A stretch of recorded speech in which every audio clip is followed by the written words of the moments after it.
Bien-aimés, je suis donc là pour qu'on parle un tout petit peu du livre de Néhémie. C'est le livre dans lequel le pasteur nous a demandé ces temps-ci de nous entretenir.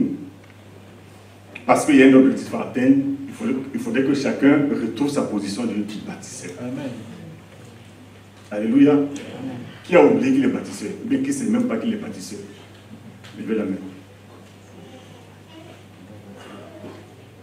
Nous sommes tous des bâtisseurs. Amen. On est tous des bâtisseurs? Amen. Amen. Alléluia. Amen. Parce qu'en fait, il s'agit de bâtir le royaume de Dieu. Il y en a qui bâtissent le royaume. Nous, c'est le royaume de Dieu qu'on a bâti. Alléluia. Amen. Et dans le royaume de Dieu, dans sa construction, en tout cas son édification, tu peux avoir des positions qui vont changer, qui vont varier. Mais tout ça, ça concourt à l'activité de construction. Et donc ce matin, on va parler du leader dans la construction du royaume de Dieu, dans l'édification du royaume de Dieu. Mais surtout, on va parler du discernement qu'il doit avoir. Et c'est un texte, si vous voulez, c'est un thème qui n'intéresse pas seulement ceux qui viennent ici, qui prennent la parole. Non, c'est tout le monde appelé à être leader, à être responsable. C'est une question d'âge, c'est une question de temps. Et en plus, chacun est toujours chef quelque part. Alléluia. C'est-à-dire même les nés d'une famille, lui il règne sur ses petits frères. Amen. Amen. Dans une famille, dans un couple, il y a un on dit qui est chef. Dans une entreprise, il y a forcément un chef de service. Dans une commune, il y a quelqu'un qu'on a élu pour être le chef. Donc c'est la compétence qui change, c'est la sphère qui change. Mais les chefs là, il y en a partout. Alléluia. Amen. Mais il y a une seule façon d'être chef au regard de Dieu. Amen. Et le chef et le leader, parfois, il est en danger. Et il subit beaucoup de contre-coups. En fait, c'est un guerrier, c'est quelqu'un qui est toujours franc. Qu'ils le veulent, qu'ils ne le veulent pas, il y a combat sur lui. Alléluia. Amen. Et donc, l'exemple de Néhémie est un exemple topique qui montre que le leader, en fait, c'est un combattant pour d'autres personnes. Il protège, il offre sa vie pour que d'autres soient en sécurité. Quand il va finir sa mission, quelqu'un d'autre va venir pour la sécurité du groupe. Alléluia. Amen. Alors, on va aller dans le chapitre 6 et après, on va prier. Et Dieu va nous faire du bien. Alléluia. Amen. Chapitre 6 de Néhémie. Je n'avais pas encore posé les bâtons des portes lorsque Sanballat, Tobija, Geshem, l'Arabe et nos autres ennemis apprirent que j'avais rebâti la muraille et qu'il n'y restait plus de brèche. Alors Sanballat et Geshem m'envoyaient dire: viens et ayons ensemble une entrevue dans les villages de la vallée d'Uno. Ils avaient médité de me faire du mal. Je leur envoyais des messages et des messagers avec cette réponse: j'ai un grand ouvrage à exécuter et je n'ai pu descendre. Le travail serait interrompu pendant que je le quitterais pour aller vers vous. Il m'adressait 4 fois la même demande et je leur fis la même réponse. Sanballat m'envoya ce message une 5e fois par son serviteur qui tenait à la main une lettre ouverte. Il était écrit: le bruit se répand parmi les nations, et Geshem affirme que toi et les Juifs avez pensé à vous révolter, et que c'est dans ce but que tu rebâtis la muraille. Tu vas, dit-on, devenir le roi. Tu as même établi des prophètes pour te proclamer à Jérusalem roi de Juda. Et maintenant, ces choses arriveront à la connaissance du roi. Viens donc et consultons-nous ensemble. Je fis répondre à Sanballat: ce que tu dis là n'est pas. C'est toi qui l'inventes. Verset 7 et verset 9. Tous ces gens voulaient nous effrayer. Et ils se disaient: ils perdront courage et l'œuvre ne suffira pas. Maintenant, ô Dieu, fortifie-moi. Je me rendis chez Shemaïja, fils de Delaja, fils de Métabel. Il s'était enfermé et il dit, allons ensemble dans la maison de Dieu, au milieu du temple, et fermons la porte du temple, car ils viennent pour te tuer. Et c'est pendant la nuit qu'ils viendront pour te tuer. Je répondis, un homme comme moi prend la fuite. Et quel homme tel que moi pourrait entrer dans le temple et vivre? J'entrerai point. Et je reconnus que ce n'était pas Dieu qui l'envoyait, mais il prophétisa ainsi sur moi, parce que Sanballat et Tobija lui avaient donné de l'argent. En le gagnant ainsi, ils espéraient que j'aurais peur et que je suivrais ses avis et commettrais un péché.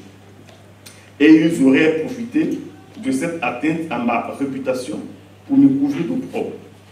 Souviens-toi, ô mon Dieu, de Tobija, de Sanballat et de leurs œuvres. Souviens-toi aussi de Naodia, la prophétesse, et des autres prophètes qui cherchaient à m'effrayer. Bien-aimés, voici un chef que Dieu a suscité pour une mission précise.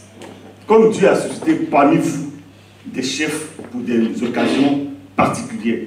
Il y en a parmi vous beaucoup qui ont une responsabilité qui ne perçoivent pas peut-être maintenant, mais que Dieu travaille à cela. Amen. Alléluia. Amen. Et donc c'est un message, le livre de Néhémie est le message des leaders chrétiens, des leaders qui veulent marcher avec la grâce de Dieu sur leur vie pour bâtir le royaume de Dieu. Amen. Amen. Donc on voit ici que c'est un modèle, c'est un exemple à suivre. Et en tant que leader, on voit un Néhémie qui est capable de discerner les dangers. Il a commencé à bâtir. On s'est moqué de lui. Il a persisté, il a persévéré, il a avancé dans son travail. Dans son travail, il arrive presque à la fin. Et maintenant, on veut lui tendre un piège pour apporter atteinte à sa vie lui-même. C'est-à-dire sa vision et lui doivent périr ensemble. Alléluia. Et on lui envoie un message pour dire, viens à un rendez-vous qu'on te fixe pour qu'on discute. Tout de suite, il a compris qu'il y avait de la distraction dans cette affaire. Il a perçu dans son cœur tout de suite que c'était un piège qui lui était tendu. Parfois, quand Dieu vous appelle à faire quelque chose, si vous voulez justifier votre appel, vous perdez votre temps. S'il avait laissé son job et qu'il était parti pour s'expliquer avec eux, pour dire, moi, Dieu m'a parlé vraiment, il serait en train de se distraire. Et derrière, peut-être des complots se seraient faits pour briser ce qu'il avait déjà commencé. Pour dire quoi? Que dans beaucoup de cas, on n'est pas obligé de se justifier. C'est notre intimité avec le Seigneur qui nous permet de savoir que nous sommes sur le bon chemin ou que nous ne sommes pas sur le bon chemin. Ce que Dieu t'a dit de faire, ce que tu es convaincu qui est venu de Dieu, c'est toi ce qui les gère. Il ne faut pas chercher les distractions. Il ne faut pas du tout les chercher. Et voici que on lui a proposé un premier rendez-vous. Il a refusé le rendez-vous. On a renouvelé le rendez-vous 4 autres fois. Il a refusé ce rendez-vous 4 autres fois. Et maintenant, le contenu de ce rendez-vous va lui être dévoilé pour la 5e fois. Par une lettre ouverte. C'est-à-dire que ton ennemi envoie un courrier sur Facebook et puis il dit, toi, voici ce que tu fais. C'est juste une paraphrase.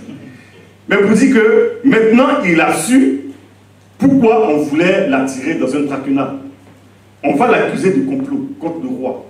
Pour dire, toi, en réalité, tu veux t'introniser. C'est un pouvoir que tu cherches. Tu veux établir un royaume à l'intérieur du royaume de quelqu'un qui vous avait battu déjà. Donc, en fait, tu es en rébellion. Tu es venu pour défier le roi. Et justement, il a répondu à nouveau pour dire, ce n'est qu'une invention que tu es en train de faire.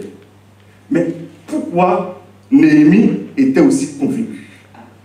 En fait, tout est parti de son commencement, de son départ, de ce pourquoi il a quitté ses fonctions de panetier des chansons du roi pour venir à Jérusalem.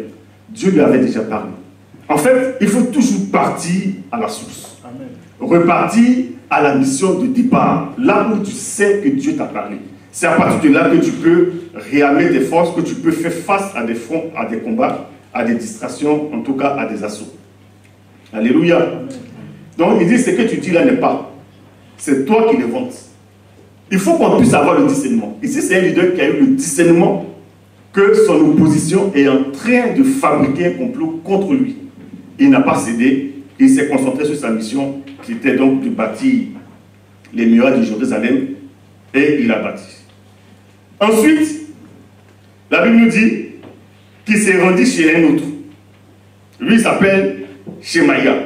Son père s'appelle Delaja. Et Delaja lui-même avait son papa qui s'appelait Maïtabel. C'est des noms particuliers, moi je ne sais pas ce que ça veut dire. Mais dans tous les cas, les généalogies là. Ça veut dire que peut-être ceux-là ne sont pas bons. Alléluia. Mais lui, sa particularité, c'est qu'il était prophète. C'est-à-dire qu'il entend la voix de Dieu. En fait, lui, à l'époque, les prophètes, on les appelait les voyants. C'est-à-dire qu'ils voient clair. Au-delà de ce qu'on voit physiquement, ils voient d'autres choses. Et celui-là, maintenant, Néhémie va lui rendre visite. Et la Bible nous dit qu'il s'était enfermé. Et il dit, lui, en fait, il attendait Néhémie. Comment le rendez-vous a été pris, la Bible ne nous dit pas. Mais toujours dit que Néhémie a fait mouvement vers chez lui. Et il a trouvé enfermé. Et il lui fait une proposition. Une proposition spirituelle. Une proposition qui a toutes les apparences d'une volonté divine. Il dit, allons ensemble dans la maison de Dieu, au milieu du temple, et fermons les portes du temple. Car ils viennent pour te tuer, et c'est pendant la nuit qu'ils viendront pour te tuer. Une proposition qui n'a pas de raison valable, en tout cas apparemment, d'être refusée. Parce que le temple de Dieu, c'est le lieu de la sécurité. Même les lois des hommes disent que quand on te poursuit, que tu fuis dans un temple, on ne doit pas aller t'arrêter. Alléluia. Amen. Et donc c'était un refuge normal, un refuge habituel que les gens utilisaient pour se mettre à l'abri. Mais Néhémie va lui faire une réponse. Et ce qui est intéressant dans le livre de Néhémie, c'est qu'il avait une réponse de tout. Alléluia. Il avait de bonnes réponses, des réponses toutes inspirées. Je fis et je répondis. Un homme comme moi prend la fuite. En fait, il savait qui il était. Alléluia. Beaucoup parmi nous, on n'est pas sûr de ce qui on est. Notre identité, en fait, nous la bafouons. Nous la banalisons. Nous la décamons. On la dégringole, notre identité. Or, la Bible dit que si on est né du sang et de la chair, il faut naître encore d'esprit et d'eau. Donc la vie surnaturelle, à notre conversion, nous confère une autre identité. Et à notre baptême, on reçoit une intronisation de la part du Seigneur. Pour dire que celui-ci est mon fils bien-aimé en qui je mets toute mon affection. Et de façon publique, on confesse notre identité, notre appartenance à notre Dieu, mais dans la suite des temps, on marche faiblement. On marche intimidé. On marche presque désarmé. On s'excuse même d'être sur la terre. Mais non. Mais non. On n'a pas à s'excuser. Nous sommes en paix avec Dieu. Il y a plein de personnes qui sont en apparence en pouvoir, mais qui n'ont pas la paix avec Dieu. Ils n'ont pas la paix. Il y a des gens qui ont énormément d'argent, mais ils ne savent pas comment dormir. Ils n'ont pas de sommeil, ils n'ont pas de tranquillité. Il y a des pactes qui sont scellés, qui sont liés pour des apparences. Nous, on n'a pas besoin de ça. On est en paix, on doit le sommeil des justes. Donc, on ne doit même pas avoir peur de marcher sur la terre. Alléluia. On doit se prendre au sérieux. En fait, le sacrifice de Jésus-Christ ne doit pas être rendu vain par notre propre comportement. Non. Il y a des combats, il y a des défis. En tant que leader, en tant que responsable, on porte la parole de Dieu, on porte l'image de Dieu, on porte le témoignage de Dieu. Il faut lutter pour que la gloire soit rendue à Dieu. Alléluia. Amen. Donc il dit, un homme comme moi prendre la fuite. Non. Il faut qu'on arrête de céder. Les intimidations, il faut qu'on réponde aux intimidations. Parfois c'est la maladie qui vient nous intimider. Il faut lui répondre. Alléluia. Parfois c'est la galère. Bon, un jour, 2 jours, 3 jours, ça va. Mais si ça persiste, c'est que c'est un démon. Mais oui, c'est que c'est un démon. Parce qu'en fait, de la même manière, il y a des Sanballat, des Tobija, dans la construction de la muraille. Il y en a autour de ta vie. Il y en a autour de ta vie. Et donc, il ne faut même pas se laisser impressionner. On est en guerre, faisons la guerre. C'est tout ce qu'il faut faire, c'est la guerre. Et cette guerre-là, nous, on l'a déjà gagnée. C'est ce que la Bible nous dit. Et tout à l'heure, on avait prié pour ça. Le Dieu des cieux nous donnera le succès. Amen. Ça a été la déclaration de Dieu. Voilà. Nous sommes en guerre. C'est une guerre qui a ses particularités. Nous, on aime nos adversaires. Nos adversaires ne nous aiment pas. Nous, on les aime. Donc, ils profitent de notre amour pour nous faire mal, pour piquer, pour nous faire baisser la garde. Mais non, il faut qu'on se ressaisisse. Amen. Et qu'on demande au Seigneur de répondre pour qu'on sache qu'il y a un Dieu dans notre vie. Amen. Alléluia. C'est très important, bien aimé. C'est-à-dire, désormais, ou en tout cas dorénavant, il faut que notre Dieu soit dévoilé, qu'il soit vu, qu'il vienne à notre secours, que concrètement quelque chose se passe. Il faudrait qu'on aspire à ça. Il ne faudrait pas qu'on reste toujours en train de dire, ah non, si on fait ça, c'est pas bon, c'est pas... Non, nous on prie, parce qu'on est en guerre. Amen. Mais Dieu répond à ceux qui l'attaquent. Il leur répond à la guerre comme à la guerre. Enfin, je suis fâché contre des démons. Non, mais c'est vrai, ils viennent pour détruire les gens, pour fatiguer les gens. Non. Il dit, un homme comme moi, pour Nafit, bien aimé, nous sommes des petits Christ, c'est-à-dire Christ en nous, l'espérance de la gloire. C'est pas nous les fuir. C'est pas nous, non. Il faut qu'on arrête, il faut qu'on tienne. La Bible dit, le diable rôde, mais résiste, il va fuir. C'est pas nous de chaîner les chemins. S'il arrive, il va nous croiser. Confrontation contre confrontation. Puissance contre puissance. Déclaration contre déclaration. Et on verra qui a le dernier mot. Nous, on a l'assurance que le Dieu des cieux va nous donner le succès. Alléluia. Et donc, lui, il se connaissait. Il savait d'où il venait. Il savait les propos que le Seigneur lui avait donnés. Il connaissait sa mission exacte. Il avait eu l'assentiment de son roi. Et cet assentiment du roi, il avait eu même par inspiration divine. Puisqu'au moment où il devait rendre une réponse au roi qui lui dit, mais que veux-tu que je fasse? Il dit, je priais le Dieu des cieux. Et je fis cette réponse. Alléluia. Amen. Donc lui, ses préalables étaient assurés. Et voilà que il arrive. Et il connaissait également la loi. Il dit, quel homme tel que moi pourrait entrer dans le temple et vivre? Donc il savait que les textes, la loi de Moïse interdisait dans certains cas de rentrer dans le temple pour des choses bizarres. Donc il était au clair avec la parole de Dieu. Alléluia. Et voici maintenant ce qu'il dit au verset 12. Et j'ai reconnu que ce n'était pas Dieu qui l'envoyait. Esprit de discernement. Le discernement des esprits. Don spirituel avec lequel les chrétiens doivent fonctionner tous les jours. Si on n'a pas ce don, on est capable d'être dans une sorte de, je sais pas, de séduction. Or, on s'écarte de la pensée de Dieu sur notre vie. On s'écarte de la mission de Dieu. Et on laisse place à autre chose. Bien aimé, on a compris ici, en réalité, que il y a des hommes qui prophétisent parce qu'ils ont reçu de l'argent. Donc, il y a des prophéties corrompues. Il y a des prophéties financées. Il y a des prophéties commandées. Le diable peut commander une prophétie pour toi. Alléluia. Et donc c'est à nous en réalité d'avoir le discernement pour comprendre que dans cette apparence-là, normalement je dois me comporter de cette façon. Mais Seigneur, est-ce que tu es vraiment présent dans ce que je suis en train d'entendre maintenant? Et beaucoup parmi vous, parmi nous, ont dû recevoir des prophéties financées différemment. Je n'ai pas dit que vous êtes allé payer, c'est pas ça. Mais le diable a pu instituer, ou bien instaurer, ou bien inspirer quelqu'un qui a donné une prophétie qui n'est pas du tout la pensée de Dieu.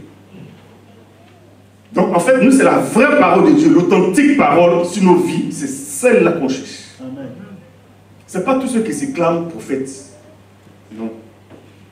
Le prophète eux-mêmes, il se trompe. Quand il est de bonne foi, il se trompe. Mais il y en a, ils ne sont même pas de bonne foi. Le gars là, lui là, il n'était même pas de bonne foi. Il a fabriqué la prophétie à cause de l'argent. Vous voyez, les choses de Dieu sont devenues vénales pour certaines personnes. Ils n'ont pas peur de Dieu. Si Dieu ne t'a pas parlé, il ne faut pas parler. Si Dieu t'a parlé, parle. Si c'est toi qui veux parler, dis, c'est moi je veux parler. Et l'apôtre Paul dit, il dit ça là, c'est moi-même je dis. Au moins, on peut discuter dans ta pensée. Mais quand c'est Dieu, quand quelqu'un vient et dit, je parle de la part de Dieu, franchement, si toi-même tu te lèves pour dire, Dieu n'a pas dit ça, toi-même tu sais que tu veux. Vous voyez? Mais au fond de nous-mêmes, la Bible dit que vous n'avez pas besoin qu'on vous enseigne, car l'onction qui est en vous, vous enseigne toutes choses. Amen. Il y a un écho dans le cœur quand Dieu te parle. C'est-à-dire, quand le Saint-Esprit te met à cœur quelque chose, tu ressens, tu ne sais pas comment expliquer, mais tu sais que ça vient de Dieu. Si tu n'es pas en paix avec une pensée, il y a de fortes chances qu'il y ait une contradiction avec le plan de Dieu pour ta vie. Alléluia. Amen. Et là, voici Tobija, et comment dirais-je, Néhémie qui rencontre ce prophète. Et le prophète lui dit, allons dans la maison de Dieu, c'est-à-dire au bon endroit. Et lui, il reçoit dans son cœur qu'il ne doit pas partir là-bas. Le discernement est capital dans l'accomplissement du plan de Dieu dans nos vies. Il faudrait qu'on lutte pour avoir l'esprit du discernement. Amen. Amen. Il précise qu'en le gagnant ainsi, il espérait que j'aurais peur et que je suivrais ses avis et commentaires et commettrais un péché. Quand on met Dieu dans une tromperie, franchement, comme on aime Dieu, on se dit Dieu c'est un Dieu qui est toujours... Il a toujours la chicote. On cède facilement, on baisse la garde, on refuse de faire l'examen de la prophétie, et puis on se met à faire. Oh, Dieu dit, ne donnez pas foi à tout esprit. Ne donnez pas foi à tout esprit. Vérifiez si cet esprit vient de moi. Dieu, le Dieu d'esprit, le Dieu des dieux, lui-même il dit de vérifier si c'est lui qui te parle. Quelle humilité. Mais en parallèle, il faudrait que nous on ait la responsabilité nécessaire pour dire que non, on ne va pas donner notre foi ou bien notre confiance à n'importe qui, fût-il en apparence le plus loin des hommes de Dieu. Non. Non, parce que Dieu parle à chacun, directement, personnellement. Donc il nous faut entretenir notre communion avec le Seigneur, et ce que Dieu nous dit dans le secret est confirmé en fait par les dons surnaturels, par les dons spirituels à l'extérieur. C'est la meilleure façon de fonctionner. Et tout ça en fait c'était pour dire quoi? Que le prophète, il y avait une femme aussi dedans, j'ai oublié même de parler d'elle. Elle s'appelle Naodia, femme prophète. Il y avait Shenachia, il y avait les autres prophètes. Donc c'est un groupe de prophètes corrompus, vous voyez. C'est-à-dire, ça fait pitié, ça fait mal de savoir que des gens peuvent être capables d'utiliser les capacités que Dieu leur donne gratuitement pour mettre à la disposition de l'adversaire, du camp ennemi. Ceux-là, dans la vie normale, là, on les pend. Amen. Parce que c'est une autre trahison. Dieu te rend capable de comprendre ces mystères et tu utilises pour aller contre les enfants de Dieu. En même temps, c'est un avertissement à ceux qui sont prophètes parmi nous. Celui qui a prophétie de Dieu et qui fasse attention à ce qu'il reçoit comme source. Il faut absolument prier pour avoir le discernement des esprits, pour ne pas être utilisé à ton insu. Une prophétie ou bien un mariage basé sur une prophétie qui n'est pas de Dieu. Imaginez-vous ce que ça donne. Imaginez-vous. Une installation dans un pays qui n'est pas inspiré de Dieu. Imaginez-vous ce que ça fait. Il nous faut faire très attention à l'esprit de séduction, à la ruse que l'ennemi utilise. Il a une apparence de Dieu, mais derrière, il se cache pour tromper, pour trahir, pour bafouer, en tout cas, le travail de Dieu dans nos vies. Et ça, il faut lutter contre ça. Alléluia. Amen. Alléluia. Est-ce qu'on peut ensemble dire, comme Néhémie, un homme comme mon fille? Est-ce qu'on peut dire ça? Une femme comme moi. Quand il dit un homme comme moi, ça dit c'est quelqu'un qui connaît son Dieu. Ce n'est pas sa capacité, je ne sais pas si c'était musclé, justement. Si c'était un guéri, je n'en sais rien.